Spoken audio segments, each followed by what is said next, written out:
सोलापूर शहरानजीकच्या हिप्परगा खाण इथं घरगुती आणि लहान मोठ्या मंडळाच्या वतीनं गणरायाला भावपूर्ण निरोप देण्यात आला। सोलापूर महानगरपालिकेच्या वतीनं शहर परिसरात विविध ठिकाणी श्री गणेश विसर्जनाची सुविधा निर्माण करून देण्यात आली होती। शिवाय कृत्रिम कुंड देखील निर्माण करून देण्यात आले होते।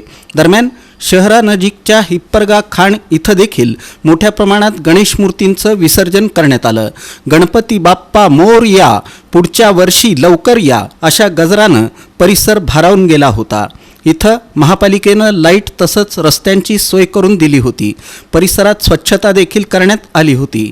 निर्माल्य संकलनासाठी घंटागाडीची व्यवस्था करून देण्यात आली होती। मोठ्या गणेश मूर्ती विचारात घेऊन हिप्परगा खाण इथं क्रेन देखील उपलब्ध करून देण्यात आल्या होत्या। शिवाय घरगुती गणपती अथवा मग छोट्या मंडळांच्या मूर्ती विसर्जनासाठी बोटींची सोय देखील करून देण्यात आली होती। सकाळच्या सत्रात इथं घरगुती गणपतींचं विसर्जन करण्यात आलं।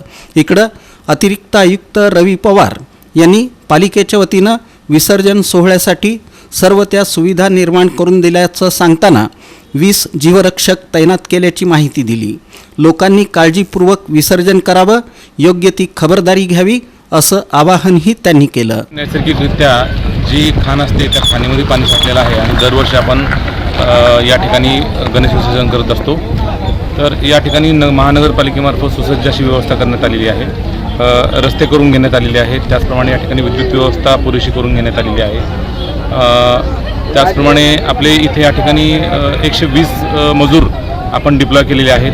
जवळपास संपूर्ण महापालिका क्षेत्रामध्ये 60 जीवरक्षक आपण डिप्लॉय केलेले आहेत। या 60 पैकी जवळपास या ठिकाणी 10 जीवरक्षक आपण ठेवलेले आहेत, कारण या ठिकाणी लोड जास्त असतो। त्याचप्रमाणे या ठिकाणी अग्निशमन आहे, बॅरिकेडिंग व्यवस्थित केलेले आहेत, क्रेन्स आपण 4 ठेवलेले आहेत मोठ्या गणपतीसाठी। त्याचप्रमाणे निर्माल्य कलेक्शन करण्यासाठी घंटागाडीची देखील व्यवस्था करण्यात आलेली आहे। काही स्वयंसेवी संस्था देखील आपल्याला या ठिकाणी मदत करत आहेत। दुसरीकडे पालिकेच्या वतीनं ज्या सुविधा निर्माण करून देण्यात आल्या त्याबद्दल गणेश भक्त आणि मंडळाच्या पदाधिकारी कार्यकर्त्यांनी समाधान व्यक्त केलं। राहिला शेळगीमध्ये आहे, आम्हाला खूप जवळ पडतं आणि महापालिकेने खूप छान व्यवस्था केलेली आहे। जीवरक्षक आहेत, व्यवस्थितपणे आमच्या श्रद्धेला मान ठेवून नीट काम होतं, इथं दिवसाचं छान होतं आहे। हे व्यवस्था दरवर्षी करावी महापालिकेनं आणि हे झाल्यानंतर ह्याचं जे पुन्हा निर्माल्य आहे हे व्यवस्थितपणे सुखरूप पोचावं अशी आमची अपेक्षा आहे। इथे ठाणेमध्ये हे विसर्जनचा सोय चांगली केलेली आहे। यावर्षी नानासाहेब धर्माधिकारी प्रतिष्ठानतर्फे निर्माल्य गोळा करण्याचा हे चांगला उपक्रम राबवलेला आहे। असं सर्वजण व्यवस्थित सांभाळून व्यवस्थित केलं म्हणजे विसर्जन केलेलं समाधान होईल। श्रद्धा सालाबादप्रमाणे गणेशोत्सव यावर्षी 11 दिवस होता। यावर्षी 1 दिवस जास्त असल्यामुळे 11 दिवस मोठे खूप आनंदाने गेले। गणपती बाप्पांना आणताना खूप आनंद झाला, जाताना डोळ्यात पाणी आहे। 11 दिवसामध्ये सर्वांनी अनेक गोष्टी देशामध्ये घडलेल्या आहेत। गणपती बाप्पाच्या कृपेने सर्वसामान्य नागरिकांसाठी गव्हर्नमेंटने जे नवीन GST स्लॅबमध्ये जो चेंज केलेला आहे तो खूप चांगला आहे आणि याच्यामुळं सर्व जनतेला याचा फायदा होईल आणि गणपती बाप्पाच्या कृपेने महागाईचं जे आता पण संकट होते निघून गेलं असं म्हणता येईल आपल्याला। आम्हाला समाधान वाटतं आणि जवळ आहे मेन छान आहे इथं आणि नानासाहेबांनी हे केलेलं सगळं आहे ना हे खूप छान आहे।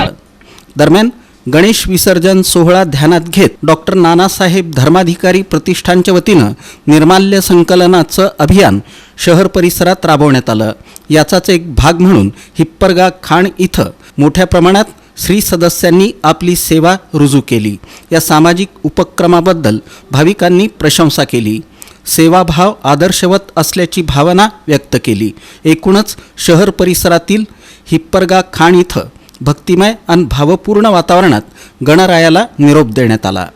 डॉक्टर श्री नानासाहेब धर्माधिकारी प्रतिष्ठान तालुका अलिबाग जिल्हा रायगड यांच्या संयुक्त विद्यमाने आज दिनांक 6 सप्टेंबर 2025 सोलापूर येथे जवळजवळ 6 ठिकाणी सिद्धेश्वर तलावामध्ये गणपती घाट असतील, त्यानंतर विष्णू घाट असेल, कंबर तलावामध्ये तिन्ही गेटला, त्याचप्रमाणे घरकुल येथे असे जवळजवळ 6 ठिकाणी डॉक्टर पद्मश्री डॉक्टर श्री आप्पासाहेब धर्माधिकारी तसेच सचिनदादा धर्माधिकारी यांच्या मार्गदर्शनामार्फत निर्माल्यापासून खत निर्मिती हा उपक्रम सोलापुरामध्ये चालू झालेला आहे। जवळजवळ 1943 पासून जनजागृती श्री सद्गुरू बैठकांमार्फत चालू आहे। तर आज एक समाजकार्य म्हणून सर्व समाजामध्ये एक जागृती निर्माण व्हावी लोकांपर्यंत चांगला संदेश पोचावा व समाजाला आपला काही ना काही उपयोग व्हावा यासाठी हे कार्य अविरतपणे आजपर्यंत चालू झालेलं आहे.